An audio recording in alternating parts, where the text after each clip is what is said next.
Hello, everyone, and welcome to This Week in Hospitality Digital Marketing. I am your host, Louis Gray. Hopefully, be joined very soon by some of my other co-hosts, since I have to go on stage at the ALHOA, Asian American Hotels Operator Ownership Association, in just a few minutes. But I want to make sure we get our show started because we, if anything, are not consistent. With that being said, it has been an interesting week here in Houston. First, we had the High Tech, which was all week long through to yesterday. And then we had HSMAI's ROC, which is Revenue Optimization Conference, and that started on Wednesday all day. Some interesting booths, some interesting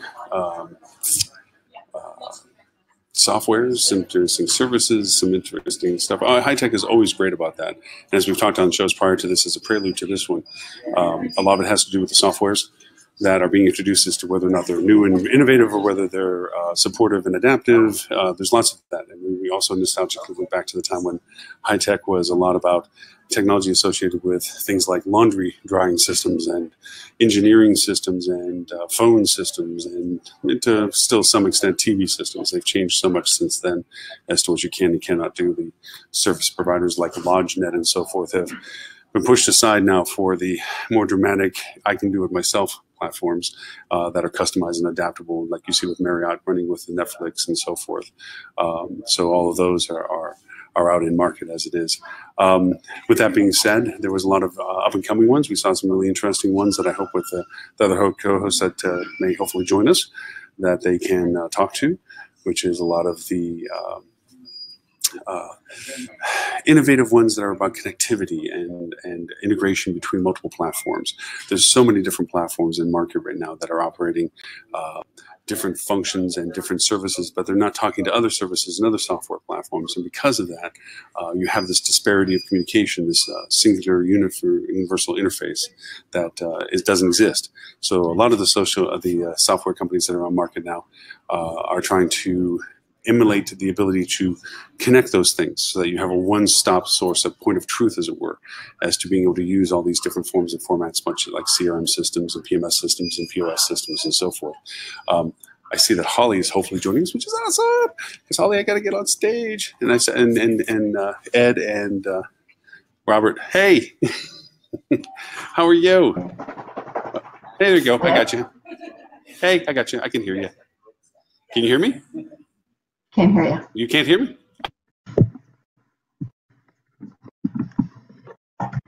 I can hear you. That's weird. Hold on. I'm sure that I'm not using news. Nope. I'm using the Bluetooth, but I'll do the internal microphone. How's that? It was me. Oh, it was you? Okay. I'm going Yeah. back to Can you hear me? just to be safe. Okay. Can you still hear me? Yeah, you can still hear me? You.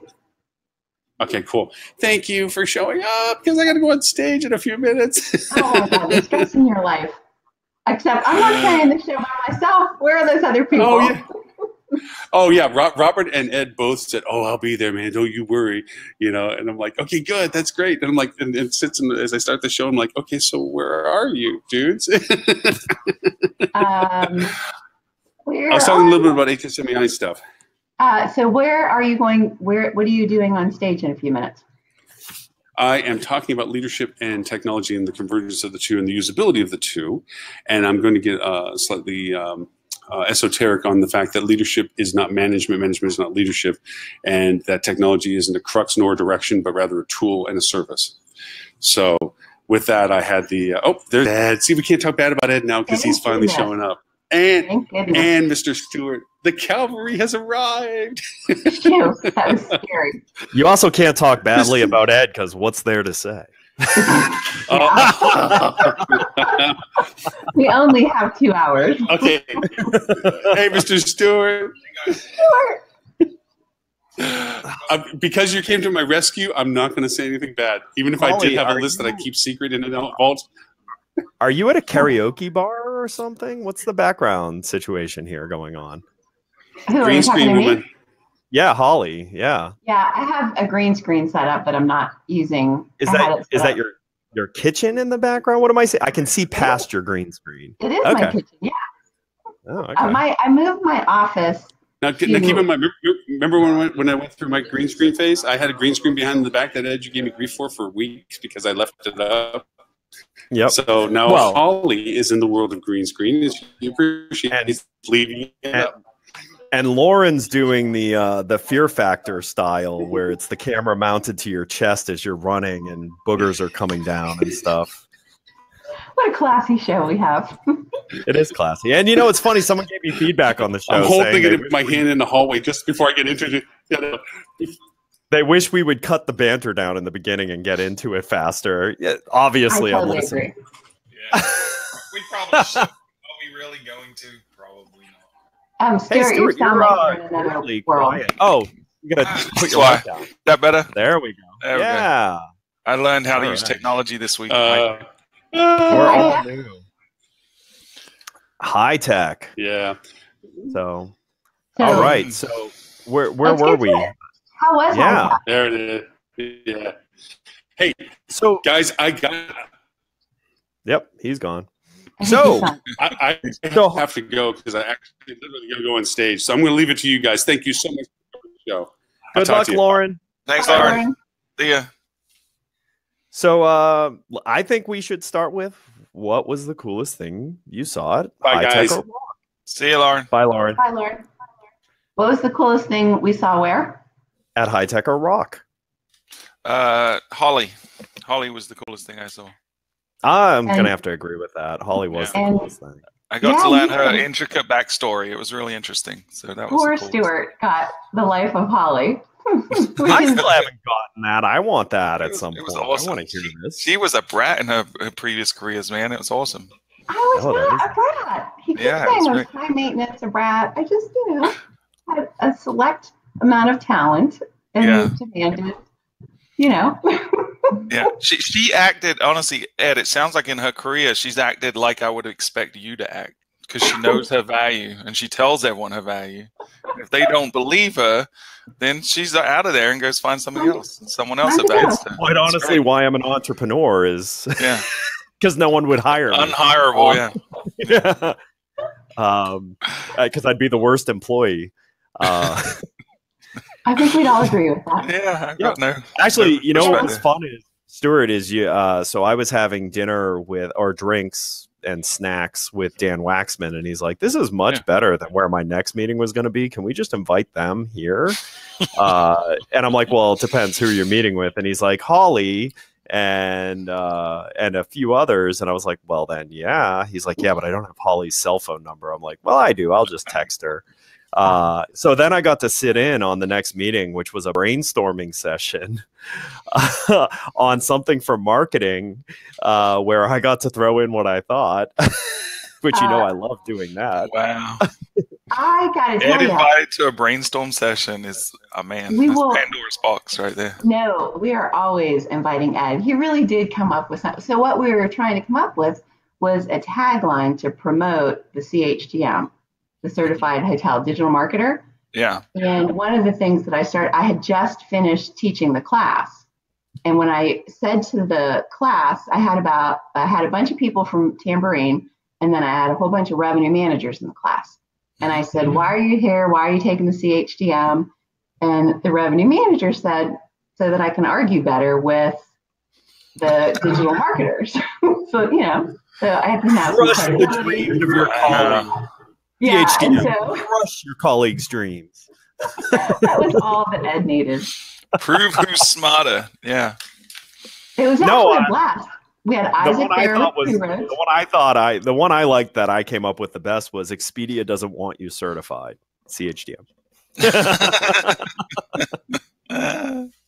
I thought that was very good. You actually came up with, was it yours that said make digital marketing your bitch? Are we allowed to say Yes. that? Yeah, I like Yeah, that. because I was spitballing. I was like, don't be the last one. Because all your customers are going to get stolen. It's, that's funny. all of the fun stuff that you could do. And then one of them was like, because I guess Cornell has a competitive offering. Yes. So I started playing on that. Better and cheaper than Cornell. Really clever. You could use a picture of Robert and say, if you go to Cornell, you end up like this guy, and then Yeah. End up Holly, like this. or you can come here and end up like this gal. Yeah, that would be a good one Yeah, too. That simple just- choice. So back to the topic at hand. Other than us, what was the coolest thing you saw? Because I didn't go to high tech except for 2 minutes. Okay, yeah. I felt like there's a lot of vendors trying to do the same thing this year. And really, I saw two different trends. One was, which we've seen for the last few years, which is how to improve guest experience through technology. So there's a lot of people creating kind of middleware, either communication tools or like visual mapping of the property, or you know, the 20X stuff was pretty interesting. There was some neat little ideas there. So there was that. There was the guest experience technology, but then a whole lot of people are trying to solve the data problems in the industry. You know, which is probably some of the biggest challenges we have. A lot of people creating, you know, streams of data, two-way interfaces between PMSs and vendors, or hotels and distribution, wherever it is. So I felt like there was at least half a dozen, if not more, companies trying to do something really similar on the data side. Which is nice, because it's long overdue. And the fact that there's multiple companies, I think, is great news, because that means it will become competitive. It will become, you know, something that we see installed. You know, because that's the thing you always fear when something really, really new comes out that's not been in the space, is that's pretty hard to do. That's like, it takes a while to build up adoption. And so, as you know, when you're in a dependency on like a data layer as a service, you have a chicken and egg scenario where, you know, they're not going to be able to get certain connections without compelling partners. Right. But it's hard to get compelling partners if you don't have certain connections. Yep. You know, so the fact that there's multiple companies, that kind of spreads out the risk a bit. From the partner side. Yeah, for sure. And you know, they're all in their infancy, and they're all trying to do slightly different things with the data. But you know, overall, I feel like it was positive for the industry. You know, Happy was one that seems to be doing a good job. Snapshot came out and announced that they were kind of going in that direction. I think Navis are doing some interesting stuff with data now, where they're you know, trying to get a holistic single truth of the guest. You know, which really Navis is. That's good news. Yeah, so there's a lot of folks trying to do it. I think SiteMinder came out with something related to central data as well. So a lot of that stuff. Well, and the interesting thing is, so I didn't see Snapshot's announcement, which I wish I had, because everyone who had an announcement about it, I went and spoke to them, because I wanted to see what angle were they going at. Right. So I spoke to the SiteMinder folks, you know, because my big question for them was, is this for your existing client base, or, you know, can this easily be deployed into a net new? And are you going to allow hotels to exist that don't use SiteMinder's booking engine, that don't use SiteMinder's res stuff, that doesn't use SiteMinder's channel management stuff? Because if the answer was no, I was going to be like, well, then you're really not doing anything. But they actually said this is their target for this is, you know, single purpose use data layer stuff. Yeah, like they're taking it seriously. So I got to speak to their chief technology officer and their CEO. Yeah, it's a benefit of being a fierce competitor previously with them, is they'll actually talk to me because they think I have something to offer potentially. And it was, you know, it was interesting, and they were quite honest about where they're at. I mean, one of the leg up I think they have over some of the other entrants is they do have a pretty wide install as a company. When they have the integrations already, you know, they've already integrated with just about every major PMS. So that's going to be the biggest barrier for a lot of these folks. Yeah, but one of the challenges that they do have, and they were very upfront about, which is a lot of their PMS connections are only integrated to the scope that they've used it, which means it's reservations. It's not everything. So, I mean, listen, it's good to know, because yes, they're going to come out the field with dozens of PMS connections, but limited in scope. But it's also easier to expand a connection than it is to convince a PMS for a net. See, they made a rookie mistake. See, we very early on realized that, because we integrate with a ton of PMSs, and we realized, okay, there's different specs for different things. So when we go to a PMS, rather than saying, we're just integrating this piece like the booking engine, we'll say, oh, we need all this stuff because our mobile app has booking, and it has the analytics dashboard, and it has email components. So we're getting the full spec first time and integrating to all of it. So we don't have to go back and recertify and do all that stuff.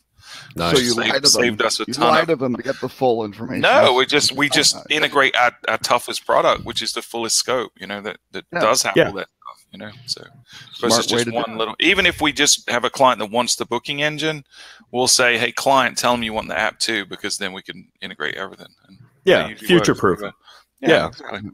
Yep.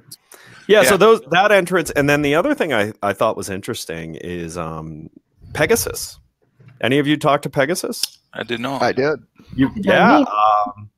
So listen, for those of you who maybe haven't been in this industry and in the battlefield of the distribution side of the industry, there was a heyday when it was fierce competition between Pegasus, Synixis, and iHotelier. And during that period of time, there was like a war going on between those three that was driving innovation. And then Pegasus kind of crumbled. And that left us with, and listen, there are great platforms out there, but for certain customers, you need a true, you know, like if you're going to be Wyndham looking at a CRS, you couldn't go to someone who has less than 2,000 or 3,000 hotels on their platform because it's a different animal. The scale of the platforms that can do 20, 30,000 hotels on them have a completely different scale. And the problem is there's only been two of them for a while. Yep. Well, I'm going to say Pegasus is back. Like they, you know, I've been watching them closely because they've been full of promises for the last 10 years. And haven't fulfilled any of them. And I've been keeping a close eye because I knew they'd probably come back. I'm going to say it now. They're back. Their platform looks really good. It's out. It's not like, you know, not vaporware. It's not vaporware. Exactly. Which is great news for our industry because it's going to bring innovation back at that level. Like that's going to require TravelClick to up their game and Sabre to up their game. Which will then put downward pressure on the next tier of provider, which are those 5,000 to 10,000 hotel CRS platforms. What did you think, Robert? Didn't Darlene go to? Darlene is now their marketing CMO, head of marketing. Now. Yeah, head of marketing. I don't know the exact title. Yeah. What did you think, Robert, when you saw them? The only thing, no, I agree. I think they've got a shot. I mean, you know,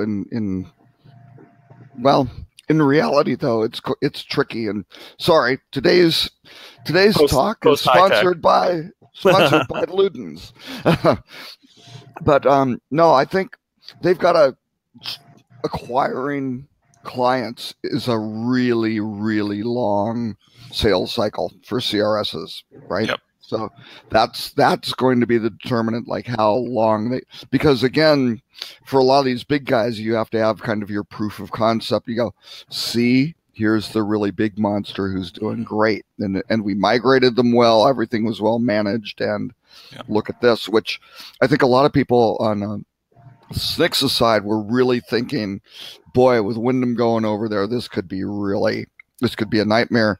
And everything I understand is that migration went pretty well. Now, a lot of that may have been Tammy Peter. It totally was Tammy Peter. So, yeah.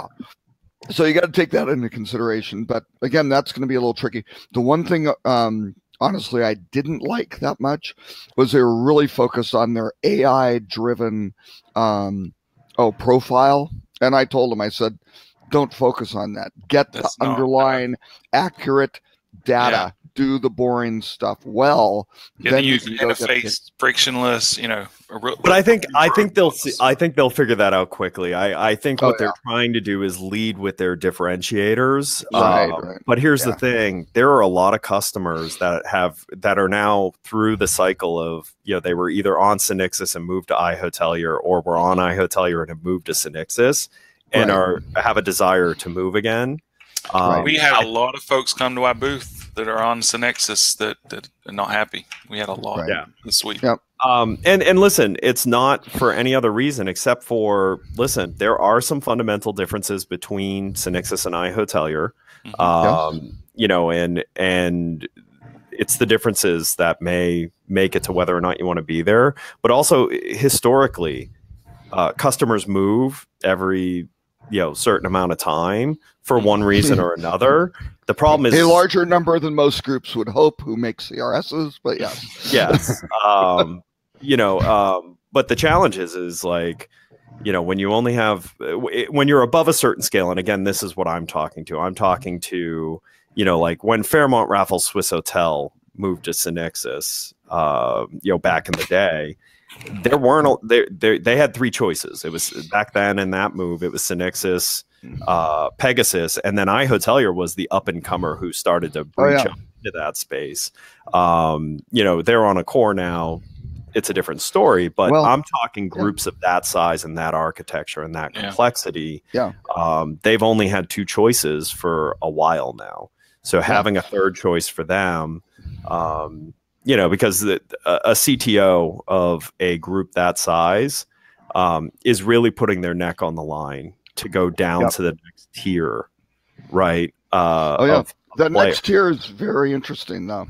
Well, there's a lot of really good innovation in the next tier, but the challenge is as a publicly traded hotel company, saying that you're on what Wall Street would consider a startup, you know, is challenging, right? It's challenging to go to Wall Street with that. And Amadeus is, you know, reportedly going to be done with the IHG platform. I heard.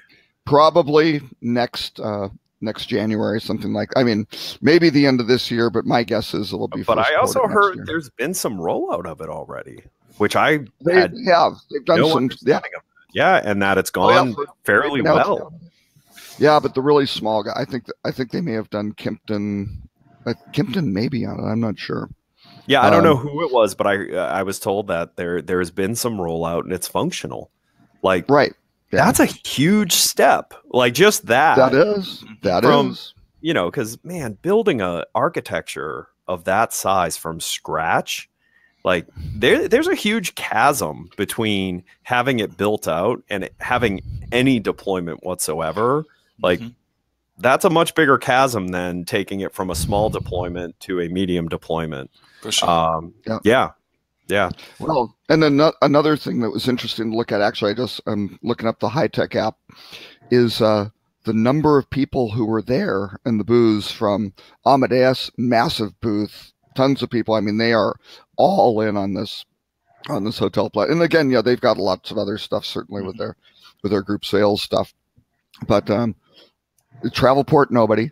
I don't think there was one person from Travelport. No, you're right. Sabre had maybe 4. Travelport was too busy working on their blockchain. I mean, that was their big announcement, right? They're doing the blockchain distribution. Yeah. Yep, I included that in the list of topics. There were there were 3 of them. Yeah, each one of their employees is a node on the distributed network, so they had to be mining. Yeah, that was. They couldn't bring their trade show servers for their demo because all their servers are currently nodes mining for their blockchain. They may have said, "Screw this hotel stuff. We're going to be miners." Yeah. That's right. They're the 7 dwarfs of the hospitality industry now. Yeah. But again, I think it'll be. Actually, I'm meeting with TravelClick next week in New York for their little analyst days, so I'll get a little bit more insight on what's new and going on. Did you see their announcement about their loyalty product? I didn't. Actually. Yeah. So it looks like. So I've known that they've been spending a lot in R&D, more than they've ever spent in a single year, I think, in their company's history. And it seems like the early fruits of that are the integration of the ZDirect with iHotelier, which has now led to this loyalty program where not only can they track and add points, guests can. From what I read, guests can actually make bookings with points. Oh, that's good. Do a points and mile. That's the Switchfly nice seats. So if you're a brand that's using the suite of TravelClick, I'm guessing you have to have it all. Right. That your guests who are on your loyalty platform will actually be able to make bookings where they're paying. And I read it was even partially. They can do a partial payment with their loyalty points. That's actually that has huge implications because I can't think of. I mean, a lot of the loyalty programs are standalone, and the booking engines are completely separate. I mean, that's a. Sure. I have to imagine the big guys who've done it have done it through SwitchFly or Right. iSeats. I think they're the only kind of two games in town who can. Well, I think Travel handle it. Tripper's been working on something too Yeah. for casino customers. Yeah, well, they have their Caesars deal, right? That's a big deal. Well, and So- Eldorado, and I know that's not that's as right, big, Eldorado. Yeah, but they have all of Eldorado resorts. right. Wait, You know, what's and- Travel Tripper doing with Caesars Rewards? They're going to be the CRS. Oh no, not with the rewards, not with Total Rewards. But they Yeah, will but be integrating with it because they're going to be the Caesars CRS. So, Yep. Yeah. Yep. So, so I thought that was interesting that TravelClick made that announcement. And it seems like they made the announcement on the last day of High Tech, which I thought was a little strange and kind of a bummer because I would have liked to have talked to them. Oh yeah, I missed It it. was weird timing. Yeah, I missed it totally. Yeah. So, but whatever. I mean, they're a huge company. I'm sure like it's hard to get some of the stuff out. So I thought that was interesting, even though it didn't really happen at High Tech. I want to hear Robert found probably the most innovative technology at the whole show. Oh, it real time pest monitoring. You know, you don't an often overlooked functionality that really. I mean, Wait a minute. What is it? What? What is it? What do you mean? Well, I didn't have a chance to stop by the booth because my schedule was filled. I mean, there was a booth. I was going to take a picture of it. Stuart, did you? Well, did no, you I pass didn't. by? But picture the problem, Holly, right? Let's paint the picture, right? You want to know where all the critters are in your building at all times, in real time. And this problem that's plagued humanity for centuries is now being resolved. And this is real-time not just pest monitoring. vermin. This is not just vermin or rodents. This handles insects. Yeah. Your entire spectrum of pests. The entire I mean, every technically, you could use it to species. monitor unwanted guests. I mean, if you really wanted to. That's right. I'm going to need to know more about this. I mean, here's the thing. That's actually really awesome, but that's one of those products that's hard to buy because then you have to accept that you really have a problem that you can't seem to solve, right? Like, because here's how I kind of look at Room it. 1012 has had large rats for 6 weeks. Oh my God! Where are they gone? Rats of unusual size. I kind of feel like to make the decision to go to that product means you've made the decision that you can't solve the problem, right? Like that. So we figured out the ROI, how you drive ROI, right? Now, if you're a hotel in New York City, you can't solve the problem. That's true. You can't. You trap each individual pest, and then you relocate it to the next, and then you train them to come out at the right time. You wait until a VIP guest is at the other hotel, and then you release them. Unbeknownst to the other Release competitor. the rats. That's right. Unleash the Kraken.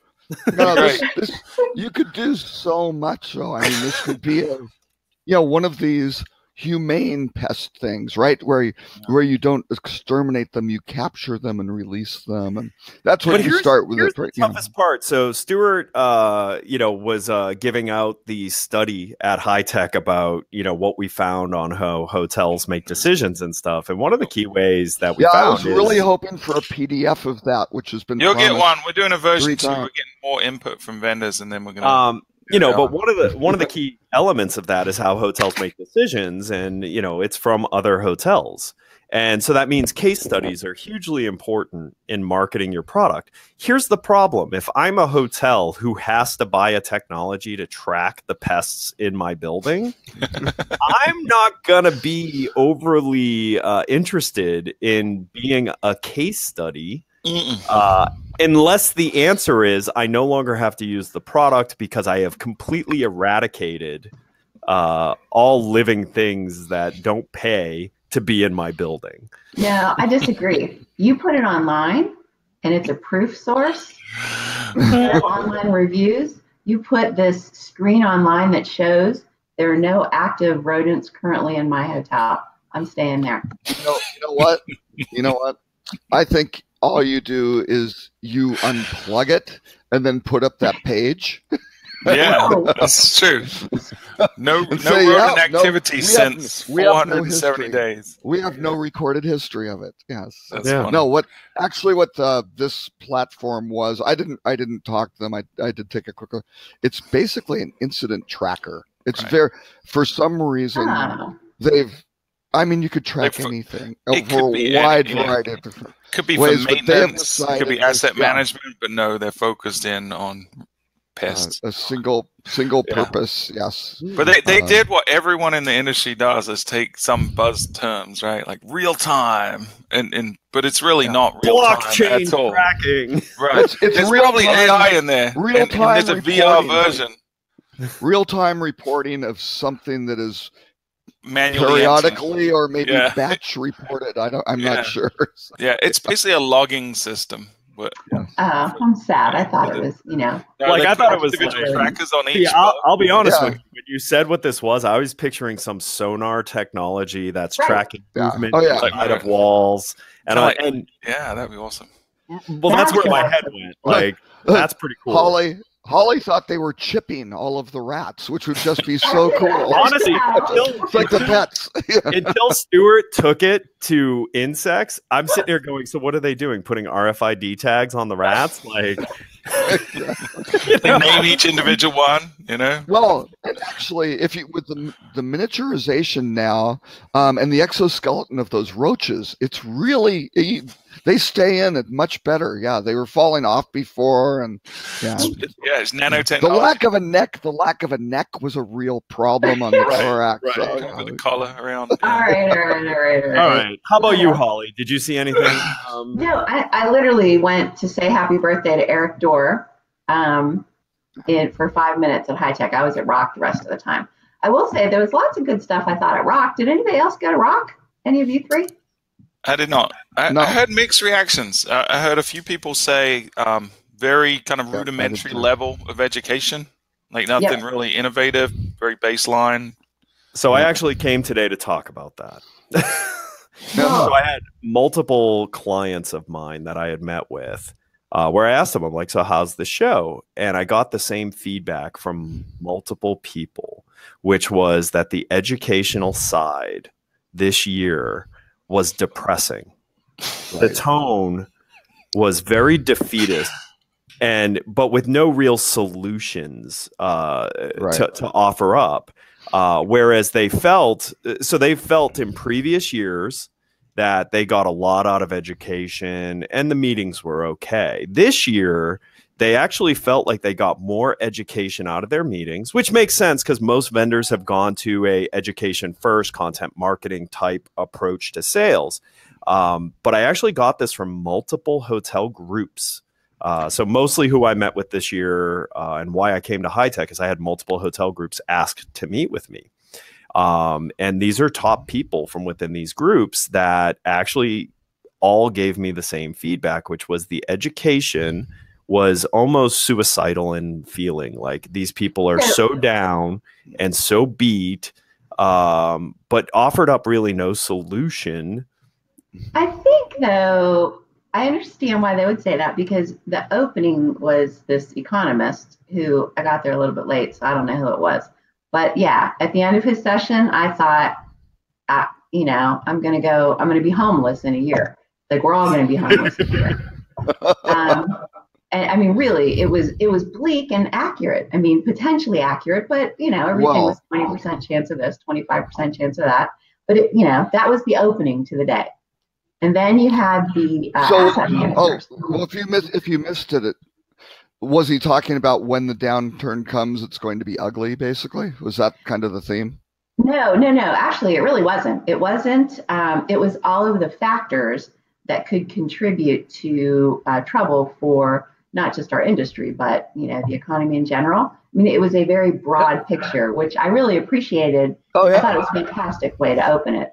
However, it was scary. It was absolutely scary. Oh, well, I had a meeting with one of the equity analysts that I work with, and that quite honestly, that was our conclusion as well. Actually, not any sort of timing of, oh my gosh, watch out for the third quarter, this, anything pending, but the raw fundamentals of, the PE ratios in the stock market are at all-time highs, right? The market is generally, considering looking at history, radically overvalued. Now, it could stay that way, and that's fine, but just over history, that has not that has not been the case. The other thing is we started, digging into, the tracking that I do of, I've tracked STR's weekly hotel stats since January of 2006, right? So I got, dozen years of stuff on here, and the record normally at the week 30 of the year, which falls kind of the peak summer. The peak occupancy was 79% in 2015. It was lower in 16, lower in 17. So the peaks are coming off, and I don't have any evidence of this. My theory is that that's like a Airbnb or something. When you get lots of demand, you've got this dynamic supply come in, and it'll take off the peak from the but here's the the hotel thing. group. I mean, economic fundamentals say that any pullback we should expect should be an equal and opposite reaction to the pace of which growth has happened. Right.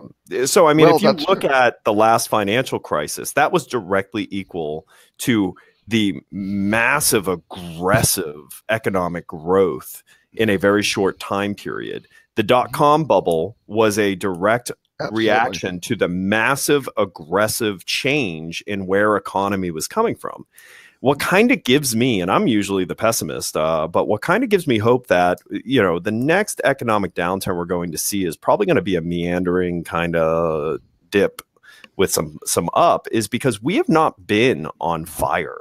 The economy did not come roaring back from the financial crisis. No, it had very, very slow and measured. Yeah.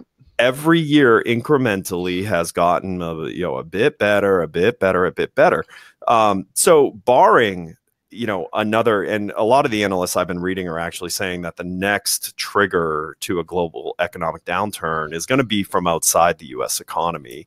That I kind of believe, because there are economies outside the U.S. that have had very explosive growth without a lot of fundamental underlying piece. But I don't know. I mean, I'm kind of looking at it saying, sure, are we probably at the top? On this cycle, we've probably seen the top, but I haven't found anything that makes me go, oh man, that bottom is way down there. We're beginning to see a couple of markets. Sorry, go ahead. I was going to say, we're beginning to see a couple of markets that have been on a forward upward trajectory for really since 2009. Beginning to soften. This is the first year in some beach destinations that as a market, occupancy is down, demand is down, search volume is down. ADR has been pushed probably a little too aggressively over the last 5 or 10 years, so that could be a part of it. But we're beginning to be a little cautious with some of our destinations that we're in. Yeah, well, and when you look at 2008, the hotel industry was actually coming off a peak early in the year. It was kind of peaked in December 2007, January, and it was not growing. It was actually shrinking. But then you had the disruption of of the real estate markets, and then all of a sudden, all the junk mortgages and POW, right? And that's generally how it is. You've got this weird disruption of a terrorist act, who knows if there's some cyber thing or something like that, and those are kind of the triggers that you, of course, can never. But here's the thing: if you look at the impact of the terrorist acts, those tend to recover pretty fast, pretty quick. Yeah, right. They generally do. Yeah. Once the dust settles and whatever happens, they tend to recover. The ones I'm always concerned with are the dot-com bubble type of things. Where aspects of the economy just get decimated and never come back because it's actually a fundamental shift. Been disrupted. Oh yeah, right. Absolutely. Disruption based, because that's the stuff that leaves people permanently screwed up, right? Like the mortgage crisis stuff that screwed up people. Oh yeah, and it fundamentally changed. Even the American dream. There are less people who have buying a home on the chart of, you know, like their milestones they want to achieve. That Right. screws things up. Like that is a new dynamic. Well, You and, know, and so a lot of millennials who graduated right in 2008 or something like that. Right. Not great timing. They don't have a dream of buying homes and things like that. And look at this, all of a sudden you can rent. You don't need to have a car. You know, they're saddled actually with record student debt, which is a problem. Right. Right. That's not And so good. relatively lower But income it's like, too. yeah, but it's wind up being they're going asset light. Yeah. Right. They're renting, they don't own cars and things like that. But again, that going asset light is a problem for the housing industry and all Right. these sorts. You know, again, it's going from individual home ownership to maybe you do need housing units, and now it's multifamily and things like that. So lots of interesting shifts. So now I'm not predicting it, but yeah. This economist was also talking a lot about external threats in terms of, for example, some repercussions from the current trade deals happening that are going on. And, you know, the cyber threat, I was a little bit astounded. He had tracked some of the power grid. I was kind of unsettled by that. So then you went from that into the asset manager discussion. Remember, we had that at Digital. You had a bunch of a panel of asset managers. I was actually a little bit encouraged by that because for the first time ever, I heard an asset manager talk about. I thought a lot of it was really good. They were talking about how they would like revenue managers to communicate with asset managers, which is a big issue for these folks. And I actually heard an asset manager talk about their goal is really the long run. And I don't hear that a lot. They really want you to have a long-term strategy. And it has to be now because supply growth is under 2%. Demand growth is kind of under 2%. Sort of thing. So it isn't going to be let's go build these massive properties and churn them. It's kind of, hey, how do we take these? And again, I always thought the greatest term was the hotel industry is radically under demolished was the big problem.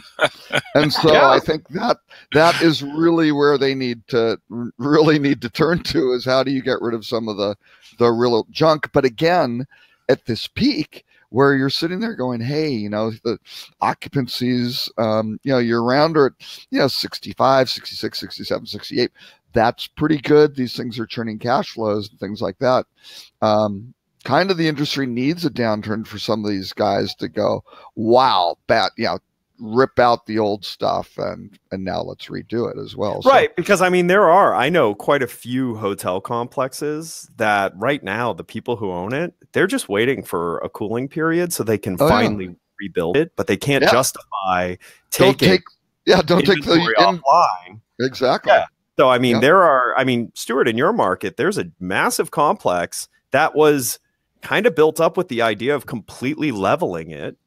And rebuilding it to a mega complex, but they can't justify taking the inventory offline. Right.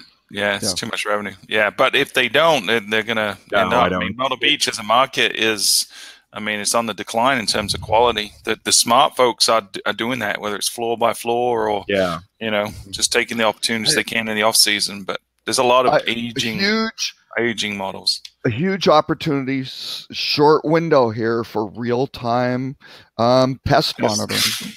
Huge opportunity. So one of the things that surprised me a little bit, and I think I just might have a skewed view of things maybe, but a couple of the asset manager owner folks were talking about they're still measuring RevPAR index. And I think, of course you have to measure that, but I think, they were saying that was, sort of the most critical for them to this revenue management audience. And I think, are you crazy? Like, if you're not looking at the cost of the business at this point, it doesn't matter. Like, there's so much deception growing RevPAR index that you're replacing high cost business so that your index looks better. Like, really? And I was surprised to hear that. And then I thought, am I just so warped on the other side of the acquisition cost? Yeah, but you're misunderstanding the difference between a real estate point of view and an operating business concern point of view. So real estate point of view, comps? They want comps. And the only consistent comp number they have is that index. And again, this is from a real estate asset point of view. So, so the cost of bringing in demand is a ongoing business concern issue, not a real estate asset point of view. Because if it falls apart, it falls apart for everyone in real estate, right? Like and that's how they're looking at it. So this is where and I talk about this a lot, like an asset-driven hotel is a very different hotel than a hospitality-driven hotel. And as long as you know who you are, you can completely do fine. The asset managers that are talking to you about RevPAR Index, they know who they are. They are an asset-driven hotel organization. They've leased out their F&B space. They've done all sorts of, because again, it's just like commercial real estate. What do? What's the cost per square foot? I don't know what you're going to do inside of there. You could got a wide range of things, but they want to look at what's the cost per square foot of this stuff to go do it. And for RevPAR, it gets really complicated when you have banquet space and food and beverage and all this stuff. But they've got STR. They've got all those star reports, and they can focus on RevPAR. But it's literally insignificant. I mean, literally. Oh, I wouldn't say it's insignificant. It's the top. If you want to grow your RevPAR share, it's the easiest thing in the world. You just spend a fortune to get more business. Right, but Holly, so here's the thing. And again, this is real estate asset versus ongoing business concern. Ongoing business concern, rising cost of bringing that business across the line means much thinner margins to operate with. It's a problem employing all of that. But here's the thing. As a piece of real estate, a functioning piece of real estate, the ceiling of what the value can be means that, hey, if this person doesn't survive in the ongoing business concern in this, someone still is going to come up thinking that they can do better. I will have a different tenant in here. I will have a different business in here. But from a real estate asset point of view, this is what I can do. And I'll give you an extreme example. So Hard Rock was going to build a massive residential / vacation / hotel complex in Daytona. And as they were doing it, the thing that ultimately stopped them from being able to develop that project is there's a ceiling to how much you can charge in Daytona. No matter how nice you are, there is a price ceiling in that market. And so it doesn't matter how good you are, how cheap it is to get business across. Like they could not make the real estate development make sense. Because margin, like they're past margin. It's you would need margin to be 100% for them to be able to build this based on the price ceiling. So they backed out of the development and actually did a franchise agreement with a hotel remodel that was initially remodeling to be a Westin, but felt like they needed a different brand to survive at the top. This is now the top hotel in Daytona from a price point standpoint. So, well, it's not completely irrelevant. And is it misguided? And could you do a better job? Sure. But as a real estate asset point of view, it's still a relevant tracking number. I think it's troubling in the same way that, remember, in 2008, you're making mortgage loans to people who are never going to be able to pay them. So from a big picture standpoint, your sales are great, but it's going to crash. And I think it's the same thing for the hotel industry. I think it depends on how the asset company is leveraging debt. I mean, that's the thing. Absolutely. You're thinking in too simple of an economic term on the complexity of where this squeezes you. And listen, and I'm not saying that for any reason except for I am so critical of asset companies trying to be hospitality companies and hospitality companies trying to be asset companies. But in all actuality, the thing you have a problem with is those people knowing what matters to them and completely dividing off the stuff that gets them into trouble, which is trying to be a hospitality company. But isn't there another way Sure. to do it? I mean, isn't Yep. there another Well, index? Not for comps though, because you don't have the underlying. I mean, I'll give you a great example, and this is way back, and I've got to get your bingo cards with Four Seasons in the 1980s, because as their corporate director, marketing planning, RevPAR was not a term in the industry, really, right? Everybody was still, and it's still a problem. I was talking to a guy at HiTech. Still, there is this, comparison of how big is your ADR versus my ADR, sort of thing, right? But well, we were having that talk at dinner the first night. Yeah, remember? we called With, it achieved revenue yield. Right, was what we called it. Four Seasons we got the Four Seasons Beverly Hills on Doheny Drive, that deal, because it was going to be a Meridian, and we said, this is what we do in terms of RevPAR. That's what Meridian does during RevPAR. You really want to spend $68 million and get that when we can give you this? And from that point on, that is how we pushed it. And got a hell of a lot of great deals and just kind of ate up the market at the top end for these for those developers, right? I mean, because, and again, what were we doing from marketing planning standpoint? We were looking at GoPAR, right? Way back in the 80s. And amazingly, a lot of hotel groups don't do that. But again, if you've got 6,000 hotels, you're asset light, you don't have the underlying, profit numbers, right? Right. They can't measure, they can't manage by GoPAR. They should. They'll come out with some stuff when they're developing it as a prototype, and you should be able to do whatever. But that is not a KPI for a major hotel brand, right? So, and you can't compare it against other products, right? Because again, they've got 50,000 square feet of meeting space. Those guys have 3 restaurants. Those guys have a bunch of recreation and golf, right?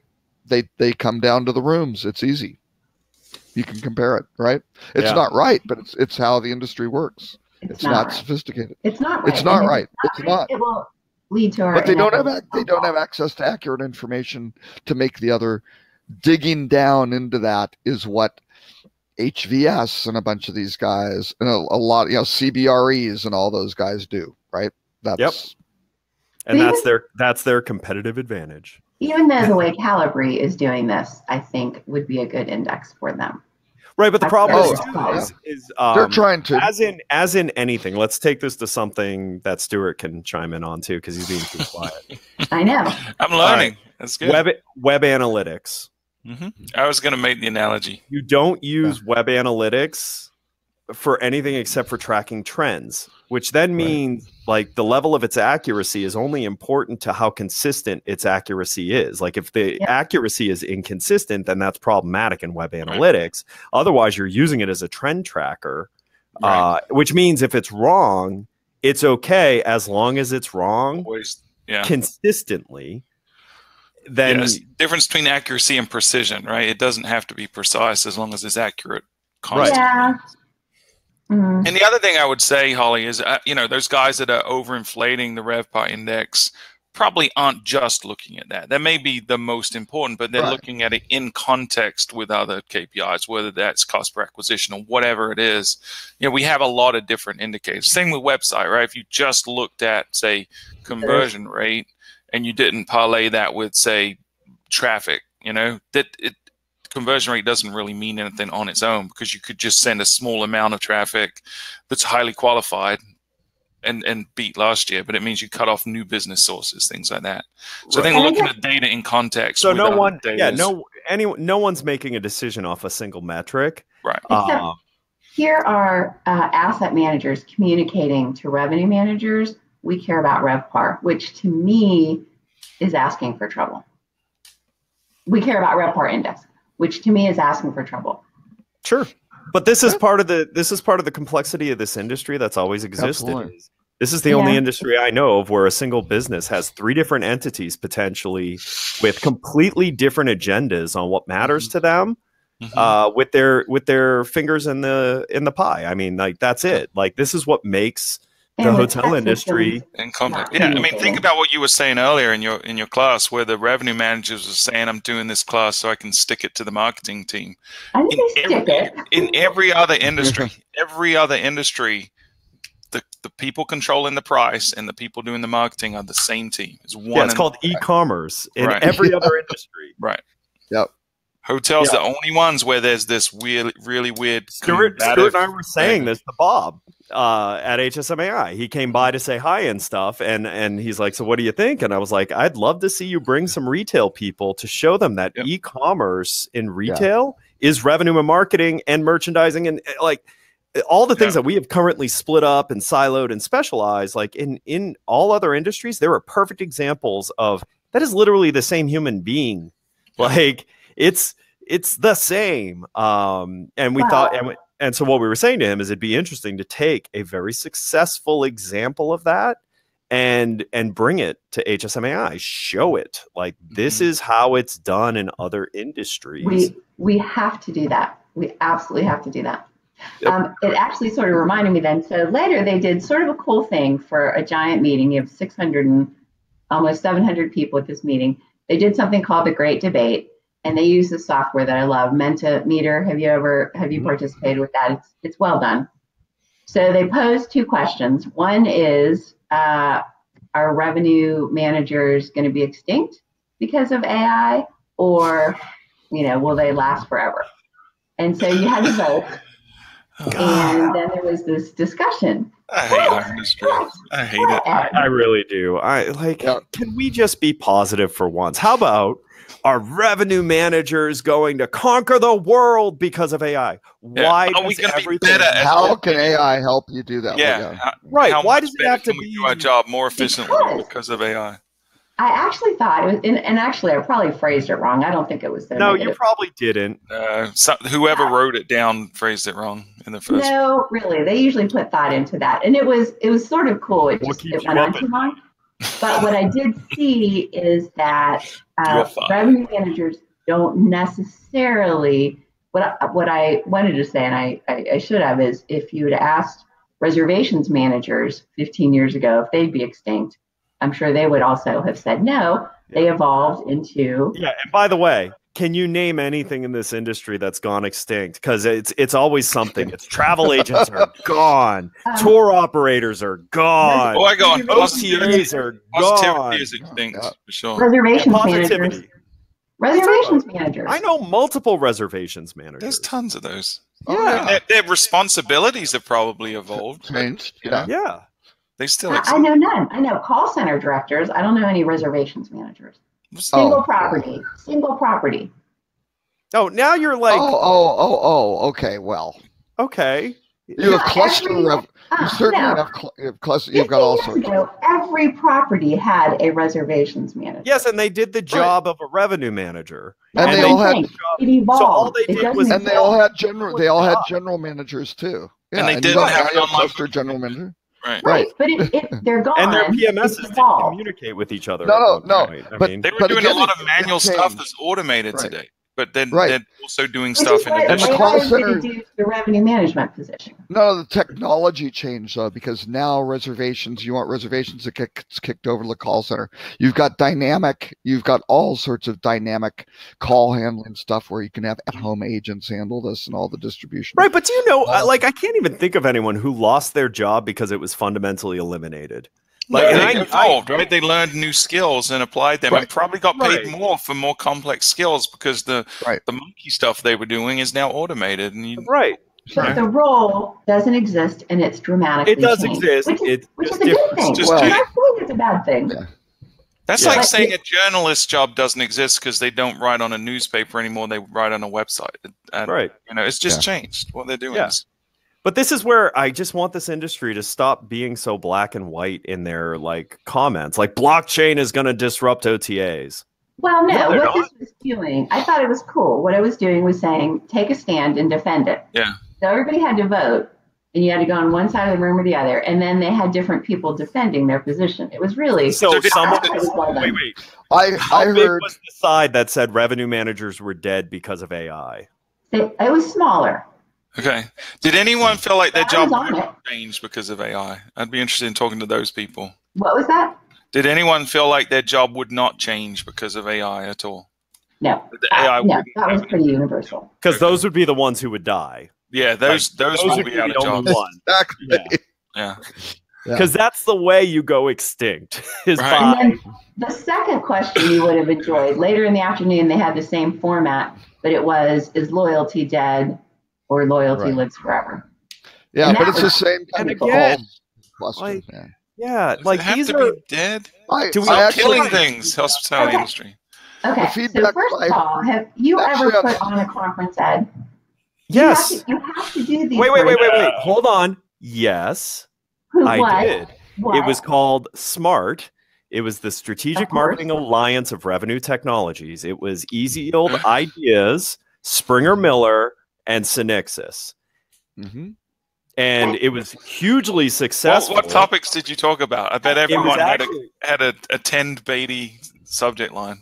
No, it Which I was think is- really, this was, it was really interesting because the reason we did it was because we saw a need for customers to understand that we're not just developing what you're asking for, we're actually working together as a group to re-envision how the future of distribution and pricing and all of that was going to be. And then the most popular part of the panel were the business development, like the people who are designing product together of all the companies, open session for all the customers to just Q&A with us. You can go as deep as you want.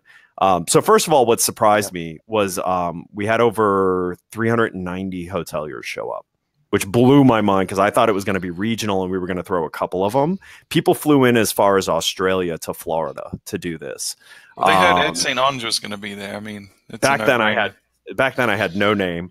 So today, if you did it, would probably be 190 people. Showed up. No, five or six at best. But I will say, like, we wanted it to be an open forum to also just show them that, you know, beyond the things you're asking today, we're actually trying to think about things that you're not asking about, stuff that we see because we are vendors. And we were working together. All of us were working together on some pretty interesting things. And so the plan was to continue doing it. The challenge was figuring out where the next one was going to be. But I have thrown an event like this. Where and was it? Where's the first one? It was in Orlando because I was throwing it. So, and it was we threw it at one of Kessler's properties. Mm-hmm. Because we were going to start in Florida, then go do a West Coast one, and on and on. So I'm you going to didn't- defend you Holly, couldn't- though. you couldn't I'm find going a to place? defend Holly because when we did a couple, we called it New South Digital Marketing. We did it 2 years in a row. And we had 300, 400 attendees, but every session, like you said, Holly, was clickbaity kind of, you know, you want to draw people and shock people. And Right. just like our podcast, I already named, we haven't even recorded it yet. We're doing an episode today on the High Tech Recap. I could call it High Tech Recap, right? But if I call it Secrets from High Tech 2018 Revealed, it's going to get way more clicks. Right. So that's what I'm going to do. And also, it spurs more conversation. And that's what they But were here's trying to the do. difference, Stuart. At least yours has a positive tone to it. That there were secrets I don't of know. High Tech 2018 for you to reveal. I might be Not talking the- shit about a couple of vendors. Why don't you go ahead and name it? Why Wait. the revenue manager's dead and everyone's dead and there's murder everywhere. This is like this is I've like done that before, Wait. too. the Edgar Allan Poe of industry. So, wait a second, Like- Ed. Your criticism of rock, this is from the guy who enjoys telling children there is no Santa. I never It's too tell depressing. What? My never- theory about you is you take This is- joy in I that. understand. You Holly never said- tell children there is no. Wait. On the Santa topic, I want to be clear. You never tell children there is no Santa. You tell them once they stop believing in Santa, they get no gifts from Santa. right. You either can or can't. You're right. Exactly. So no, listen, there's a fundamental difference when someone asks me for business advice on a business idea that has challenges. I will tell them the challenges that their business idea has, Mhm. and I'm forthcoming with that. And that's Holly mistakes that for being pessimistic. I'm more looking at it as, listen, people did that for me at Easy Yield. It saved me a lot of mistakes. Right. You know, and I'm also not one to tell you that I think something's a good idea if I don't think it's a good idea. Right. Now, at the same time, if I think what you're doing is a good idea, I'm all about it. The challenge is Holly, you've just been exposed to me being exposed to a lot of bad ideas. And that's really... I think what's good about you is that you're a critical thinker. I just think it's a little bit funny that your criticism of Rock is that it was negative. I didn't really think it was negative. I think it might have been more cautionary, which I think we need. Times are good. Let's not can we say the death of destruction? Like, can we talk about the massive opportunity of revenue managers who are adopting AI into their day and how it fundamentally will put them at a positive edge over ones who don't? But do we have to talk about death? AI, that's exactly what they were saying. Nothing dies in this industry. Half the vendors on High-Tech's floor is proof that nothing dies in this industry. They get 100 clients that keep on to them for like 50 years. They don't innovate. They eventually sell their company to some sort of group that acquires the travel click, and then they do just the maintenance, sort of maintenance over and over. So. Right. I mean, the negatives I heard from Rock, quite honestly, were one, it wasn't as solutions oriented, right? It was kind of like, here are the problems. And this was the same thing that they said about High-Tech educational stuff. Exactly. Yeah. All the education stuff was, here's the stuff that's wrong, but not like here are real things that are happening to solve these, and things that are innovative and disruptive and that sort of thing. It was more like, look, all the problems, you need to do something about it. Yep. The other one is that on the debate thing, they really didn't like having people get up and move. Apparently they had people move onto sides of the rooms, and they did for the first one. The second one they didn't, right? Because the person I was talking to about it, because moving 700 people in a room that's meant to hold wasted time. Yeah, it's a waste of time. It's like, seriously, like there's polling technology. What they said was have the people at the table on different sides so they can be arguing amongst themselves instead of they're all just standing over. We're definitely, you're gonna see this at Digital, I hope, but we're definitely gonna tweak it. And then I love the format. Specific to Rock, I will also say was there was a strong comment of it was jam-packed with content, with like not a lot of opportunity for kind of breaks to think about it and maybe talk amongst yourselves about what was just covered. It was literally, I kept hearing fire hose. It was nothing but a fire hose. But it was a fire hose that the feedback was, it was a fire hose with no solutions. Like it was just a fire hose of, here's your problems. And this isn't just Rock. This was just the educational track at High-Tech as well. Exactly. Yep. And I didn't attend any of these, so I'm not speaking from my point of view of it. Yep. I'm telling you the feedback I got from some of the multiple respected groups of hotels that generally historically have been hard to get onto the trade show floor because they enjoyed the education so much. Right. So take it as I'm the reporter, not the source of the data. Yeah. Mine is anecdotal too, just from hearsay. I attended all of the educational stuff, and you're the most positive one of them. You are. Yeah. And no, I concur. It was a little bit different this year, certainly, but I mean, it was good. I mean, well.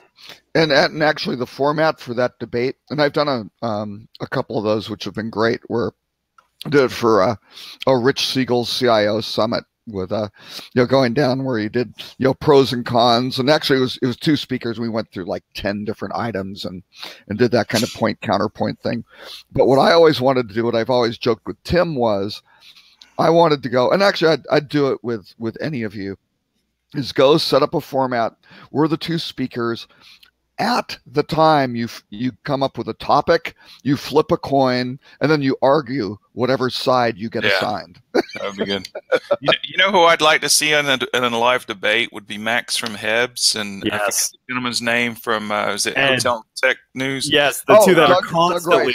Yeah, dude, the rebuttal to Max. So Max wrote the article on how amazing blockchain is going to revolutionize the industry, which was, I don't know. Max was it's all BS. Oh yeah, he wrote, that's right. He wrote it was BS, and there was some holes in his argument, right? And then absolutely. And then the other guy came back with, well, let's be a little more realistic like this. But the analogy he gave him of like people that was saying the internet wasn't going to be a thing when they were on dial-up, I loved it. It was really good. Yeah. So I want to see those guys in a cage match. It would be great. No, actually, Max, the cage match Max is a jumps great on thing. this I guy. think that should be there. I forget where the guy's from, but if you follow, I'm connected to both of them on LinkedIn. It's this guy named Ed. I don't know what he does, but he writes a lot about like revenue management. Ed Watkins. Ed Watkins. Man, go on LinkedIn and look at any post Ed Watkins has ever posted on LinkedIn. And the very first comment is a critical comment from Max about how he's completely wrong. Those two need to be put up on a stage and given like round robin topics. Well, Ed's more of a reporter. Yeah. Ed has like some good stuff he's put out, and Max has amazing arguments on why he's wrong. And just witnessing that mental exercise, you can actually pick up like some fundamentals of probably what's really right, which is the middle between the two extremes. If you want entertainment, you put those two in a ring. Yep. When I first joined the whole HSMAI Digital Marketing Council, I was new to this world. My first call, you have 20 people on a conference call. Max was very much a part of the board then. Oh, yeah. And I never knew Max before. I mean, my first call, I hung up and I called Julie and I was like, oh, I don't think this is for me. Like, this time I don't think I can ever do this. I thought he was insane. And then, of course, as you get to know him, he is insane, but he's incredibly intelligent. Yeah. Oh, yeah. He's incredibly intelligent, but I mean, he has a method to getting his points across, and it's not clickbaity. Right. It's deep. It's deep explanation of his point of view and passionate. And So passionate.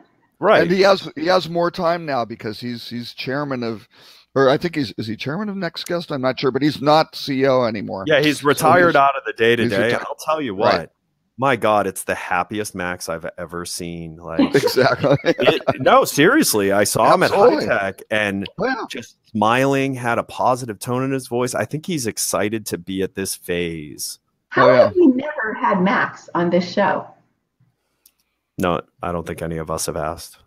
Yeah, we have to. I'm calling him this week. He has to be on the show. Yeah. Oh, sure. Let's get him That's on. fine. That's good. Let's get on and talk about blockchain. Yep. Oh, yeah. I'll be right there supporting him, though. I'm not going to lie. Nah, and I'll be the best thing ever to see. You know what? We could get, except we only have six. We only have 6 windows. I can get Doug. Doug will do it. No, I know Doug really well. I do too. Right. Yeah, Doug Rice. Yeah. I think if we're going to do this, though, I think we should each be forced to pick out of a hat, like, who we end up with. Yeah. Oh, absolutely. And we have to stick to that. Like, I'll even stick to it. If I get pro blockchain, I will stick to it. I won't be sarcastic. I promise. Oh no, we should do a segment of the actually, you know what? We should do a segment of the show because I was talking to Lauren about once we go through the Devil's Advocate. The 3rd year, right? In 6 more shows. In 6 more shows, we're going to be into our 3rd year. Lauren's going to change up some format type stuff. We're going to have a little bit more structure, and I think we should have a little thing. Yeah, seriously? I know. He has a dream. If anything, the show has become less structured as every episode comes. We didn't cover a single topic last week that we set out to cover. Right, not one. Not one. And went the full 2 hours. Yeah. But anyway, no, I think that would be great. We can pick 2 participants at random, No, I don't think you can have people who don't want to talk about stuff. But anyway, here's the topic. You're pro, you're con, go. I And would give 'em- love it. I Yeah. do it sometimes when Tim's on the show. Just for Absolutely. fun. No, that's what I always did with Tim is the perfect. Right. I swear I've had a conversation with Ed, like one-on-one, where he's taken a position and then he gets on the show and Tim says the same position, so Ed automatically flips to the Absolutely. other side just Absolutely. to spar. It's fun to watch. Yeah. It is. So Ed's a contrarian? No. Who would have believed it, huh? I just think this show would be boring if all we No. did was agree Always with agree, each other. yeah. And since I really have nothing to lose being on either side of an issue, I'll be the one who flips just to make it an interesting conversation. Let's go full Socratic method on this show. There we go. We'll Okay. talk. Right. So, We should incorporate some audience polling. We would need a live audience in order to do that.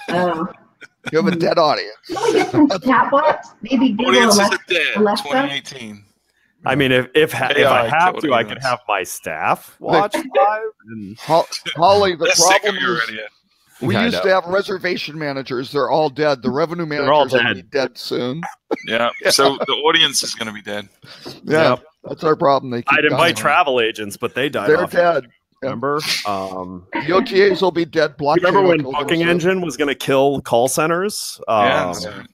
Yeah. I think search engines have died 12 times. So Yeah. keep coming back. SEO is dead. Mhm. Oh, SEO is so dead. That was one of our episodes. It was search engines are dead again. Again. Yeah. Yeah. So, Right. anyone else have anything interesting that came from the show? You know, I talked to a lot of the PMS companies, you know, some of which we already integrate with, some we're trying to integrate with. It was interesting. You can gauge the popularity of the PMSs at the time by if just walking by and seeing how many people throughout the show go into those. And I would say Opera was pretty quiet. This, the Oracle booth was pretty quiet most of the show. You know what was interesting? I missed the Oracle booth.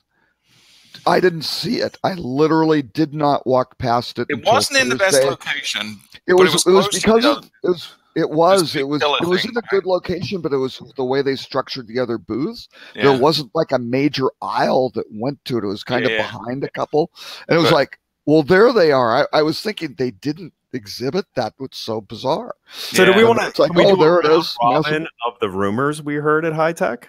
I thought that Rumors. was fun. Oh yeah, go. Or just the one specifically about Robert Cole, or just the No. Okay. So here were the big rumors I heard multiple times. So I'm only going to bring up the ones I heard multiple times. One Okay. was that Duetto was buying Rainmaker. Okay. A could see dozen different people Yeah, asked Said me what? if I heard that Duetto was buying Rainmaker. that makes sense. Duetto needs clients and large clients Yep. badly, Yep. and And they have they've a got money. history. They have a history in casino. That was where they were Yep. birthed. And they do, because I think Duetto's largest clients are what? Malia, NH, Red Lion, right? Right, And right. They need some big heavy hitters to And go, 'cause it does. again, it they makes have a sense. massive amount of investment, and they've had that backing has been more than patient, and because I think Yeah. I don't know how many total properties they have, but I don't think they're over 2,000, right? I think they're probably in I the don't know. 1,200, 1,500 I range. don't know them So- well enough. Yeah. But it's which is been, also why I don't it's mind. been- I don't mind perpetrating or Yeah. And you putting out prefaced the it. rumor. You said it's a total rumor, right? So there's Right. but that so makes that was sense. I one. would say that is a plausible rumor. yeah. One that I So, had not okay. heard before this show, that after noodling on it a bit, actually I can justify it making good business sense, was Sabre buying Opera away from Oracle. No chance. Not a chance. None, huh? I don't think so. I will say this: if something doesn't change, Opera, although it has tens of thousands of properties, is hemorrhaging majorly. Every PMS company I talked to, they said they were balls to the wall the whole show, talking to Opera clients that wanted to switch. Oh, Every yeah. single PMS Oh company. no, they've got a problem. Oracle Major problem. migrating those guys to the cloud has been a problem. Well, And whenever you introduce a change to that, that is an opportunity for everybody else, and it's not everybody. just that Yeah, too. they've got It's to the talk about it. support. Like the same complaint I heard right, again and absolutely. again was a lack Well, of support. But, And here's the but thing, same so- complaint of Sabre. Both all the But- Sabre clients, maybe or But here's everybody's looking at them on the CRS side. Here's right? the thing about it, So- though. For Sabre, let's talk about why it makes sense for Sabre. So Sabre has a PMS product Yes. that they've continued. that they bought tactically to get Wyndham. Yes. Right. And so if they're really looking at how do you get to the next level, there's no real acquisition Sabre can make in the CRS space now Right. that makes sense. Right. Because everything now is a straight customer buy, just like Trust was. They took none of the IT from Trust. They literally acquired them, ported the customers over. They got a few really good employees out of it, but ultimately there was no IP that seems to have added any value to it. But Trust had a better platform for luxury. They really hotel. Now, again, the overall scalability. We're talking feature functionality, Right. not necessarily Right. scalability, So but then, that stuff was so who can they buy that has a dual upside tick for them? So first of all, Right. Sabre buying Oracle means the Opera CRS can instantly become Synixis on a lot of really interesting brands that are running the Opera CRS. That's kind of cool. Well, there isn't an Opera CRS really. Well, They don't really have multi-property, search but you know, capability. there are, They've got like, some Kluge. They've got some Kluge stuff that lets you shop across individual instances of a hotel. It's not a CRS. So there's that. And I believe the Oracle guys are and should be out there shopping for a CRS to figure out how to bring that in. But again, their problems are how do they get this stuff onto the cloud? Right. And so then now talk about things Synixis can do to appease the gripes of Oracle's challenges with Opera. First thing they can do is that the Synixis two-way connectivity to Opera no longer has the heavy annual fee on it. None of these guys want to reduce their revenues. Okay, but see, here I'll tell you. Sabre could in this case. Sabre could in this case because it would actually end up stemming the bleeding of the customer base that the other PMSs are alleging is happening for Opera. It would actually potentially move iHotelier customers that have Opera PMSs. It would potentially move them to Synixis, which means it would be a growth. Like from a strategic standpoint, eliminating that annual license, which I think is down to like $5,000 a year for the license pack for that connection, makes a lot of sense for Synixis to really like put some walls up. Sabre can't manage that level. Quite honestly, having worked there and having authored their M&A plan in 1997, 20 years ago, which is what they're still trying to do. 1998, I was on the team that evaluated Sabre's acquisition of Micros Fidelio, which was $500 million. And they should have done it because if Sabre had gotten their hands on the point of sale stuff, that would have been earth shaking, right? But they had 800 million in cash. They couldn't cope with the point of sale. It was a decision. And again, the strategy back then was simple. We were given a goal of running a business that was $60 million a year. We had to come up with something that was $500 million a year in revenues at 25% margins. We found a business that was $680 million a year at 27% margins. It was not really acquire Hyatt's Unix platform for CentralRes, but to basically integrate with that, which provides huge benefits to the host, Sabre and the GDS, and to acquire at that time, it wound up being HIS because they were borderline bankrupt doing $50 million a year, and you could pick it up for $25 to $30 million. And so 3 investment profiles, $30 million, $60 million, $90 million. This is the endless story that I was telling you on a Friday or on Monday, Holly, for the big miss.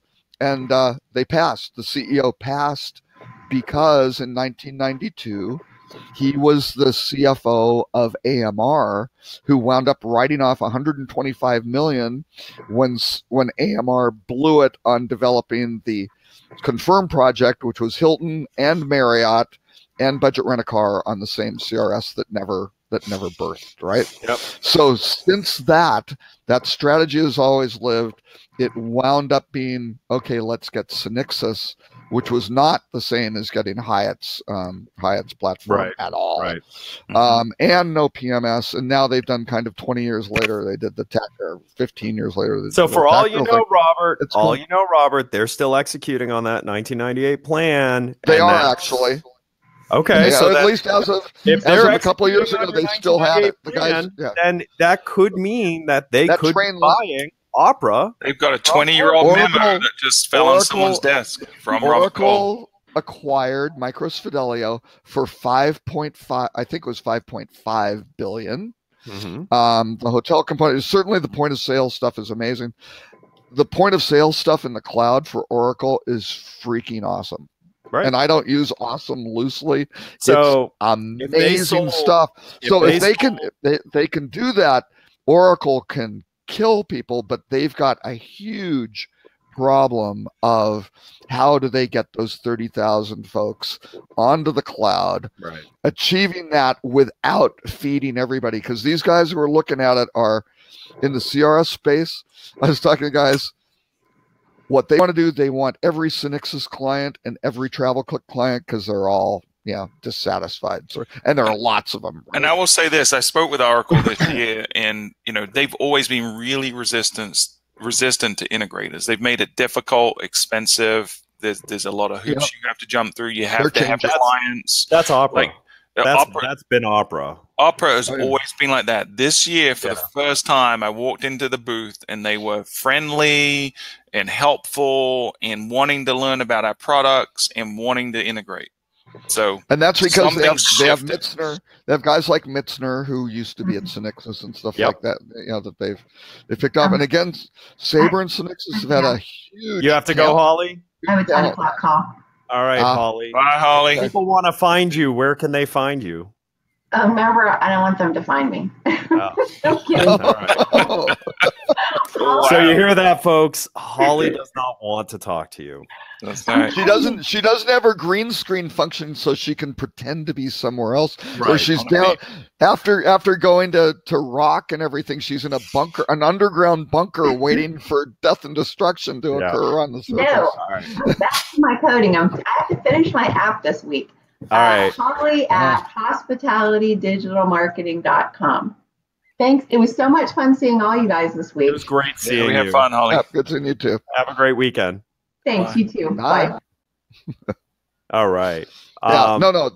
Sabre would be a great acquisition. I can't ever see it. I even heard dollar amounts. What was the rumored amount? I heard anywhere from 1.8 to 3 billion. Yeah, that's too much for Sabre. So, but I heard it. I didn't hear it as much as I heard the Duetto Rainmaker thing, but I actually heard it a handful of times. Not from anyone that I go. Actually, had it been from the people I know who would know, I wouldn't have said it. Because they would have been like, "Damn it, Ed." Yeah. Sabre's market cap as of today, 7.09 billion. That's half their market cap. I don't see it. Let's not forget the TravelClick Vantis or TravelClick VIP International. That was TravelClick doubling down, and it came out great for them. They were. Let's not forget Thoma Bravo's investment into TravelClick for $900 million, which was double what every other investor was forecasting. Yep. Or valuing the company at. So you never know. It could happen. That would be as a publicly traded company, and Sabre and their board. That would be radical. Wow. No, I know. And it was fun to do the mental exercise of acquiring an organization where they do not have that core capability and history of being able to go migrate all the. Alex Alt had a great quote a couple years ago that was Sabre was really, really good at buying stuff, but really bad at building stuff, which is a damning thing to say. But that is kind of their history. And but I think they that holds bought true. it, That they holds got to true build for it. TravelClick too, though. Oh, absolutely. Absolutely. Yeah. Now, Oracle, though, they build some stuff. Really good stuff. Yeah. Really, really good stuff. And for Oracle, I really think it comes down to them just going, damn it, let's do it. Within the overall, how do you get, that platform to get some visibility where they just go, screw it, let's do it. And then so how about you guys? Did you guys hear any juicy, fun rumors? No, those are way better than I heard. I'll be honest. Yeah. Yeah. So I either talk to better liars or people who are in the know. I mean, I guess we'll find out, right? That's right. Better informants than we do. I honestly, I didn't get I heard as much as I wanted to. The only one I heard was Flip2 was buying Salesforce. I thought that was a perfect fit. Yeah, we got 3 new licenses. That's funny. That's funny. You heard it. It was true. We actually picked up 3 new licenses of Salesforce. So yeah. So not a rumor. Confirmed. Not a rumor. Yeah. So what about new little tech companies? I got to tell you, Robert, Monday night was a hoot for me because, and I talked to someone who you evidently were telling the same story after Monday night that I was, which was it was hilarious that this was a meeting. It was a meeting of startups, but I brought hotels. Right. And the startups did not talk to the hotels. They talk to each other. It's like, my God. I brought my friends who I happen to be friends with a lot of people in the hotel space, because I wanted to hang out with them. And it was probably the only chance I was going to get to see them. So I was like, hey, come out. It'll be fun. And, I thought it would be fun for the startups. And I'd be able to hear from my hotel friends what they thought of the startups. Right. So and I was like, it was a great mix. It was a great mix. Major hotel group, niche, great luxury boutique hotel group, and casino group. Yep. Any of those startups could have learned from those 3 individuals a vast amount of information. Like a mentor program for startups to learn how to sell. Right. The only people who talked to them were me and Robert. And it was a great conversation. I mean, it was really engaging conversation. Okay, so wait a second. Thinking that maybe they tried and we didn't notice because they couldn't get a word in edgewise. Yeah, maybe you guys intimidated them. Yeah, I don't think. No, probably not intimidation. Just like, I would have been there, but I was too busy Ubering from one airport to the other to pick up my bags. Yeah, because you missed. It was actually a really good time. It was great. We had a lot of fun conversation. Because also the people who are the hoteliers have been other things. Like one had worked at Hotwire in the early days. One was like HubX when Synixis bought HubX, and so that's really interesting. The other was MGM and had done a lot in MGM before she went to this new casino company. So these are people who have been in the architecture side of the business for a long time. TripAdvisor. The guy who, remember when TripAdvisor added 240 different platforms? He did that. Yeah, he did that. Yep. Easy stuff. Yeah, easy. Probably the only other person who's facing an implementation close to the same size as Tammy's. So that can kind of help you understand what he does now. Oh, yeah. So it was really funny because, the startups had a great opportunity to kind of, ask questions, talk to these people, because they're also the coolest people I know. Like, they're super open, super fun. They've been on both sides of the industry, they know the valuable deal. Resource. Then they just blew it. It's tough. Wow. Yeah. And it's funny, Robert, because I forget who I was telling, but they're like, yeah, Robert said the same thing, like that none of the startups. So you and I were like seeing this exact thing, which was, holy smokes, such a valuable audience for these startups. Oh, yeah. But they learn from each other. And people that you normally don't just run into. And these guys trying to go reach them and get to them any other way. There's no chance. No. Yeah. No, the show was good for us because Ed used our booth as a base camp. So any meetings that he had scheduled, he'd meet them at ours. So I got to talk to some interesting folks. It'd Probably scare wouldn't away have the had to riffraff, talk to him. I was like, we would commiserate initially on knowing Ed, and then you know, we'd hit it off. We'd have that common ground. It's a great bonding experience. Yeah. Like, you know, complaining with someone who knows me about knowing me. Yeah. 'Cause they'll be That's instantly great. friends with you. Yeah, there were many people who said I won't hold it against you. That was said multiple times. So who are your? We talked about the real-time pest monitoring, Yeah. but other technologies that people liked or booths that you thought were kind of the new guys doing interesting stuff. I Any like favorites? I like Happy. You know, I've already Happy mentioned Cloud. Yep. Yeah.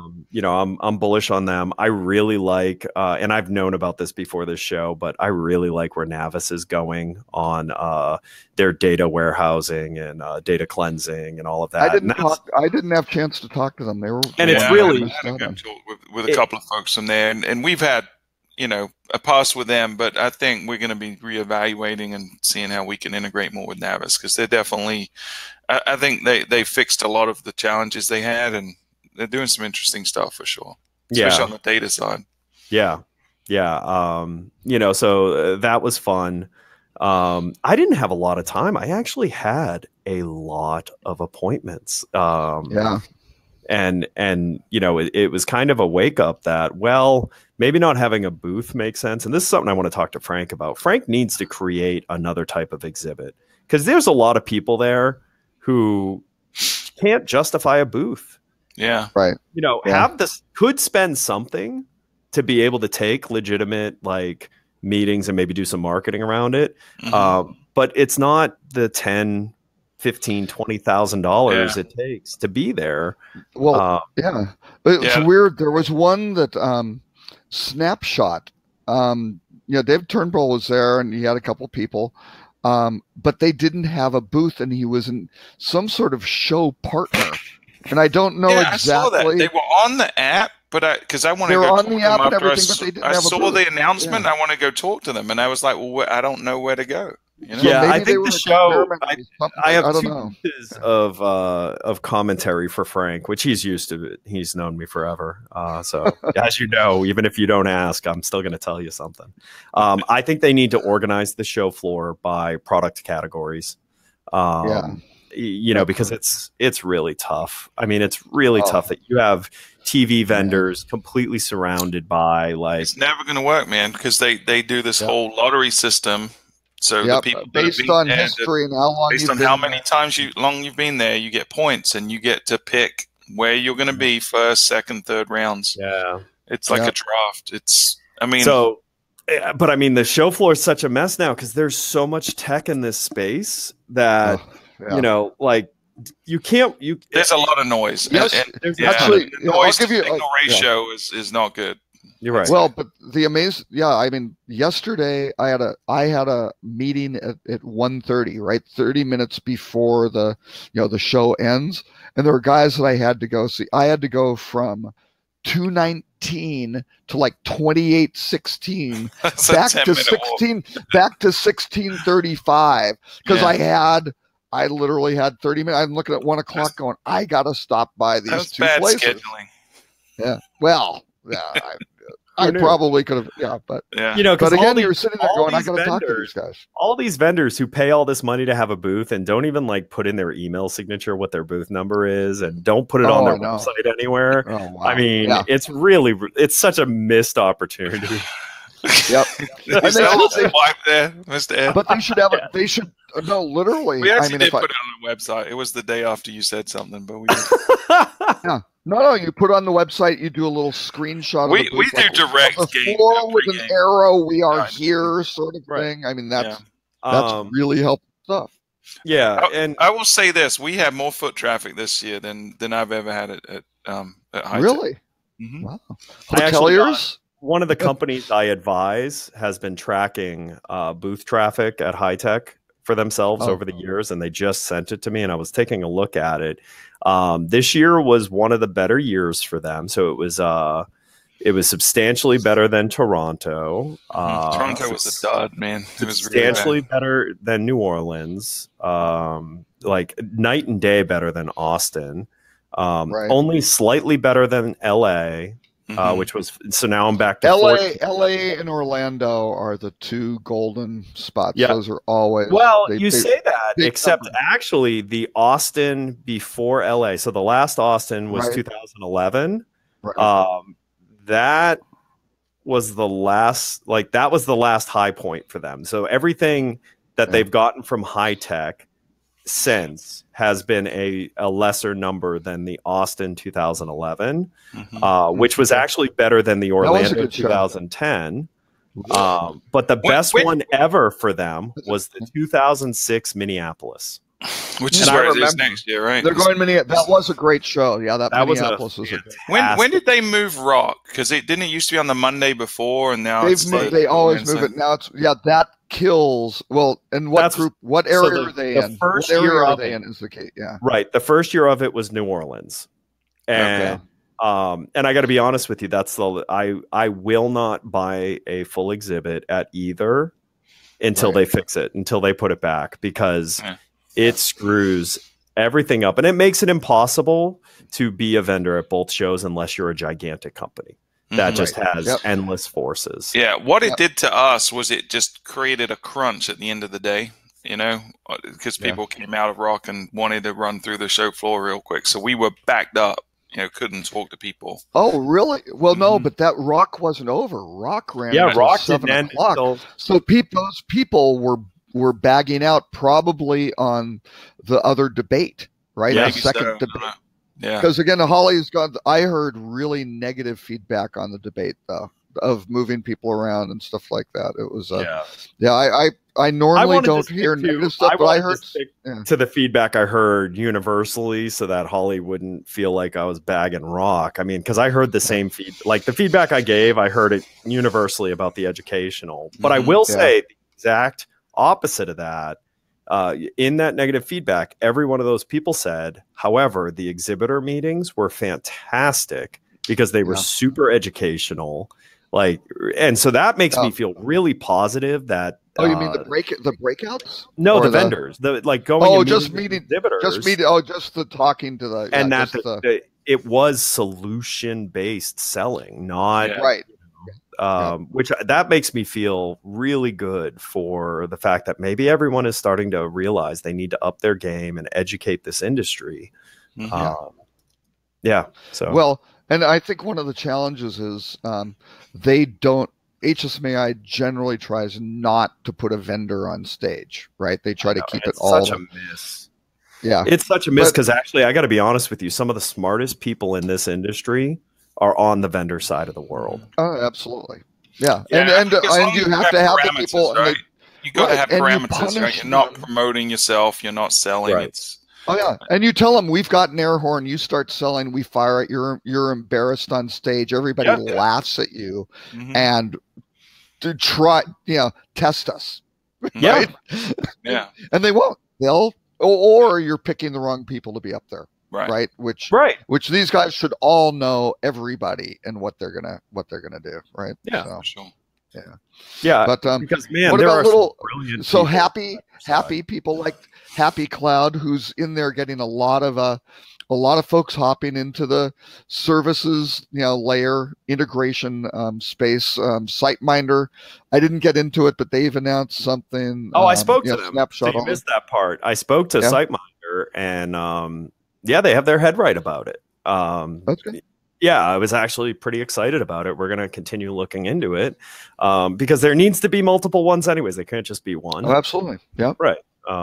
But yeah, it's it's a new one that I liked, which actually was my 1:30 meeting, who I didn't really run a class because it was recommended by actually Philip Wolf, who founded Focusrite, said I should go look at these guys. It's a Swedish company called Zaplocks. Yes. Right. And it's like this little, these guys are doing it right. Let me tell you. And the CEO was great. He goes, we are a really boring company. So, which is normally not what he goes, but they're doing mobile key PCI compliant payments, GDPR guest identity, integrations with all the major guys. I mean, they're doing all the really important hard foundational stuff first instead of minimum viable product. And now we don't talk to Agilysys or Oracle. We'll get around to they that. are going after the enterprise client. I mean, and I got to tell you, that was my strategy at EasyYield. I was the only platform that could do an enterprise client, and it's because of all the boring, really expensive background stuff that made that possible. And it's not sexy, and it's not something you get to talk to a lot of people about. But man, when you get to talk to the right person, they're so appreciative of. And these guys. These guys were, their board. One of their founders is, a guy with Ericsson, right? So deep mobile thinking on the future of just the whole platform. And it was like, wow. And they were talking to the account or the prospect they were talking to before me. I wasn't really listening in on, but you could tell. Actually, I couldn't really hear exactly what they were saying. But these guys were engaged. I mean, they were just like really, they were that high conversion potential of a really, really nasty, ugly, complicated client, right? It's like, wow, that's very impressive. Yeah, very it's impressive. smart because it's easy on the surface to overlook them, right? Because they're throwing buzzwords around, right? Like keyless entry and GDPR and stuff like that. But when you actually talk to the guys and look at what they're doing, they've figured out. They've got an SDK. They introduced a low end. Hey, you don't want anything, but you can do this. They've got their premium product, which will go. And their approach is, I'm not all the solutions. I'm a piece of the ecosystem, and I'm open, and I can connect with everything that you already do. That's that's the way I was talking to him about just strategically. I'm like, oh my God. And it's like, you guys are doing it the right way of just focusing on the blocking and the tackling sort of thing. Get the basics down, and then you can go do, wow, you're authenticating the guest identity. You could do some stuff with that sort of thing. Yeah, you've got PCI compliant. You can buy anything through the hotel app now. Wow, that would be kind of nice. They were pretty. Did you guys talk to any of the 20x startups? Was there anything that stood out to you? But you know who? I did see someone I know went to Beekeeper, and I had run into her. And I want to learn Beekeeper too. I want to learn more about Beekeeper because I actually like. Yeah, I've got some of their collateral. The concept's pretty neat for sure. Well, I went to you guys, lazy guys. I went to the 7 a.m. breakfast. I couldn't because I had a breakfast with a potential client. Ed was sleeping in. I was sleeping in too. His client was his pillow. But there's someone we're going to follow up on. And the guy that I talked to was I had met him at an HSMI event before. He was ex-Expedia, and he's been on the hotel side before. So that'll be interesting. They've got Connie Reams, who's been around. And I've known Connie forever, and I ran into her, and so I'm going to follow up with Connie. Very interesting sort of thing. So what they're basically doing, the core business is, I would say, it's a mobile app that kind of integrates your intranet and kind of all your employee sort of stuff, right? All the ERP stuff you can kind of do. Now, it was interesting. They had 60 hotels, and I don't think Connie necessarily anticipated they were going to say it, because I think it caught them by surprise. They kind of said, oh, no, we don't let employees have their own devices at work. Right. So this is all this, and they had 94% compliance of the employees, like in Teams, doing stuff outside. And they were using like little iPods or whatever for people to go update for the housekeepers on the job. And I'm sitting there going, wait a second, they're bringing their own device. You can do some really interesting stuff it's it's geo-fenced. When you come in, boom, the apps are live, you do stuff, you're integrated, and what doesn't, no. You're out. It's not, you're gone, or you get kind of the intranet type stuff and what's going on in the postings, things like that. No, they can do some really, really interesting stuff, and it's not just hospitality. They do all sorts of industries, but they've got a huge, really high ceiling. I think they can. They're a lot of potential. a long way. They're pretty cool. Yeah, I've been following them, and they've made a lot of good hires too. They've got marketplace. They've got a marketplace. They've got all sorts of pretty robust API. They can go really big, but it doesn't look like there are a lot of hospitality, really examples and case studies that they can go. Yeah, I think they're new to the industry. Did you talk to Jibe Stream at all? Did you talk to those guys? Oh, what do they do? So again, it's coming from other industries, but they do visualization of the property or any kind of event space, and then they basically give you SDKs for whatever you want to do with that data. So their user cases, it's mapping, right? So they'll take your blueprints for your property, and they'll create a visual map and then allow you to interact with it however you want. So that could be real-time pest monitoring, but it could also be, in the case of us, we're looking at them with our app for doing things like at check-in, selecting your room. So there's a lot of potential, but I saw a few people like that are creating a piece of the ecosystem, right? And it's all open, so anyone can integrate. So they were kind of interested. And then there was another one that I talked to that it was a kid that had come up with this concept because his buddy was in the industry and had said there was a problem. And it was basically a one-button gadget that goes on the tray, the room service tray, and it ties to an app. So basically you press a button on it when it's delivered, and it knows it's live and it knows where it is. And then when the guest is done, they just press the button on the tray. And they can either leave it outside or leave it in the room. And, that's so smart. And there's an app that tracks the time that it's taken so they can monitor efficiencies. So real simple gadget, really cheap.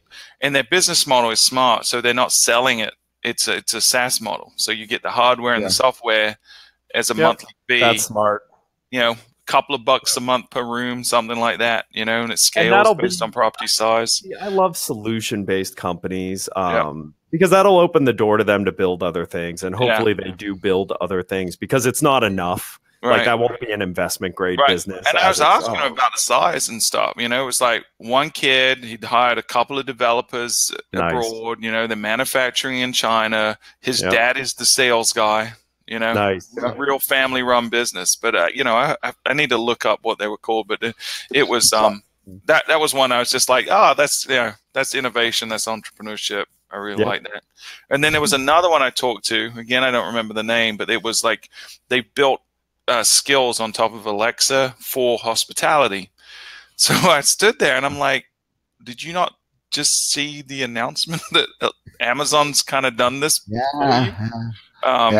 So, and I was trying to figure out if they were using blueprints or if they built custom skills, kind of talked around it. So I couldn't really see. Yeah. If you're bitten by that announcement, you kind of got what you deserved, because if your only part of your business is doing something that any developer could do in a few minutes, you're asking for it. Yeah. Well, they told me they've built beyond what Echo Hospitality can do, but didn't give me specifics, So we'll see. So I don't know who won. I didn't see the voting to see. I think Beekeeper won. Did it? They? Okay. I saw something. There was another one. What's the other one I talked to? They're coming from the cruise line industry, and again, it was a visualization of the property, but they put RFID tags on certain waypoints throughout the property to force, the people that are doing maintenance or whatever. They have to check the like fire extinguishers a certain number of times a year, whatever. So they force people to go through these certain waypoints and scan their RFID to prove that they've done their job, that they've monitored whatever it is. I like that. That's a really good idea. When I ran Hey, gents, before we get too deep, I have to run. It was awesome hanging out with both of you this week. Yeah, we had fun. Yeah. And you can find me flip.to or Edward St. Ange on social media. See you guys. See you, buddy. Bye. He had a bowel movement or something. That was a quick prompt jump off. I don't know. That was a quick. It's like a client call. We can go. Yeah. Got a better off. Rabid sales mode. That's right. Yeah. poor Edit Flip to talking to all those people, not getting any nibbles, being rejected continuously, and probably somebody he met with a business card. Probably called them accidentally, thinking they were calling somebody else. Yeah. They wanted the real-time pest monitoring. They thought it was Flip2 was the name of the company, and he's jumping on the opportunity. They're doing a pivot right now. They're going away from the real advocacy stuff. He had sent an email pivot from this advocacy thing to real-time pest monitoring before the window closes. Yeah. So anyway, there were a couple others. The .c maybe .cy. It was kind of interesting. They're using Microsoft's Dynamics. Dynamics. Yeah, I saw that. Yeah. And basically kind of doing a do-it-yourself marketing text. Yeah, which I thought was pretty clever. There's a market for it. I mean, they're not going to take corner of the market, but but it was cool. It was innovative, and you go, it's a robust. It's kind of like somebody going, well, I kind of equate it to Libra on Demand, right? Mm-hmm. Where Greg went in there and said, Salesforce, that's a pretty good. This looks like it has some legs to it. Let's go build some. Let's build some tools on top. Yeah. And we actually had a client, it's a 15 property group, large resorts that has at peak probably 120 reservationists during the peak season. Wow. And they just built their own call center app on Dynamics. They hired someone to help them, but they built it to their spec and the way they wanted. They tied it into a phone switch, and then we actually embedded our guest desk booking engine within the Dynamics tool so that the reservationist doesn't need two screens. They never need to touch the PMS. Wow. They're all in one single application, and it was all built in Microsoft Dynamics. So definitely possible. I mean, I don't think average guy can do it, but with a tool like this, maybe. And they had a lot of modules and things like that. And again, once you get kind of all those, categories kind of taken care of the modules, you go, wait a second, can you enhance this and add some field time? Yeah. It's like, we got a platform that can interface with other stuff, and here are the data elements. There's a lot of people aren't going to want to look at that kind of solution, because right. It's level of technology on staff, but I think for those more savvy groups that want a little more flexibility, it's a great concept. Well, and it was interesting. One of the hotel, not a major hotel group, I'd say, they're kind of in that second tier. They aren't real small, they aren't real big, but they've got a great group of properties. Mm-hmm. These guys used to be a client of one of the major kind of digital marketing, all integrated platforms, right? CRS digital, everything on one spot. Mm-hmm. And they jumped off of it, right? They went to kind of an open source CMS platform. Then they're doing a bunch of stuff themselves, right? And they love it because they're kind of mixing and matching, and they aren't just beholden to this one kind of behemoth, product plan. And they love it. So for somebody like that, I think there's a real opportunity for those guys. Did you see Triple Seat? I just like the guys because they had the Airstream trailer. Did you see the? Really? They had an Airstream trailer, and picnic tables out front. They're doing some a very great booth, right? I just go, wow, this is eye-catching, But they were doing group sales and event management kind of for small properties. So for the guys who can't afford the Delphis and all this big stuff, really nice, that's pretty smart. Fast model, affordable, going, hey, we can run these weddings through, and here's the little group block, and let's do this stuff. It was like, oh yeah, that's fantastic. That's really cool. Yeah. So good. I'll post those on Facebook for some of the cool thing. We aren't mentioning fuel travel. I mean, my God, how did you get the quad booth, the triple? We had a 500 by 500. It was, dominated the show floor really. Next year I talked to Lauren. I think what we're going to do next year is because we had a 10 by 10, and I think we're going to a 10 by 20 next year. And part of it we're going to put a table and chairs and just live stream this show, do a crossover between the podcast in This Week in Hospitality Digital Marketing and just stream the whole event from there and just do interviews and throw it out to vendors. If you have something live, interesting to talk live to. stream the conversations of your potential clients and you and Probably all don't of do their, that. all of Probably their won't do it. challenges that they're trying to solve, Yeah. all the complaints of their current vendors, That's and right. why they want to get off of that to work with you. That would be fascinating. Don't Stuart. know I if we'll think go that's that far, but we'll have some kind of constant live streaming throughout the whole show next And, year. and Lauren That's the can plan. find some technology where there can be live bidding. Don't let Fuel get this agreement. Hey, you right. bid on it. Come on. We'll have But an just- auction. But you could get all the data on it and see That's what right. was going on. So you could I get run all it through the my analytics. blockchain and my AI, and it will be great. There Will you be go. good. So, Yeah. well, good. So, Stuart, if people want to find you, what should they do?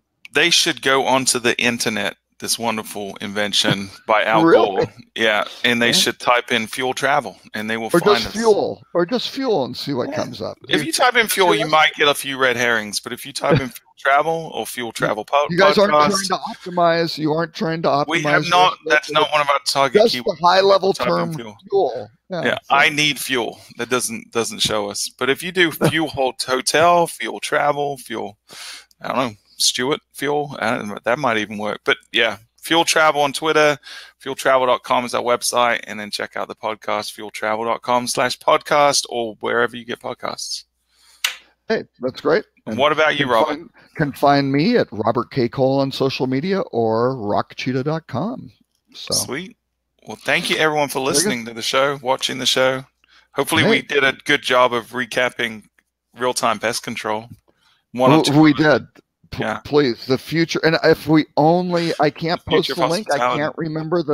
can't remember the name of the company. But Yeah. Well, if We'll try they're to figure that listening out. to the show, maybe we should have them on and they could tell us all more about the technology. It'd be great. exactly, or maybe we'll just dedicate. Once we figure that out, we'll dedicate a full show to it. There you go. That'll work. I think we pretty much did today, almost. That's right. Exactly. Okay. Good All right. stuff. See you guys next time. Bye bye.